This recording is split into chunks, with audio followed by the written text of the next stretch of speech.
ആത്മഹർഷത്തിൻ്റെ നിറവിൽ അമരുമ്പോൾ നറുമലർച്ചൊടികളിൽ കവിത പൂക്കും. ലഹരിയാകുന്നൊരു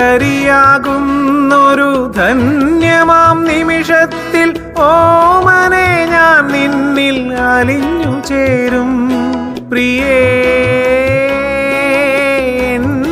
സഖി, നമ്മുടെ ഹൃദയത്തിൻ ലാസ്യഭാവങ്ങളെ മധുരിതമാക്കുവാൻ നീയണയൂ. ഞാനിനിയും എത്ര നാൾ കാത്തിരിക്കും. പ്രണയത്തിൻ തേരിൽ ഞാൻ നിന്നെ തിരയുമ്പോൾ മുഖം മറച്ചിരിക്കുന്നതെന്തിനു നീ? നിന്നിലെ അനുരാഗം അറിയാതിരുന്നെങ്കിൽ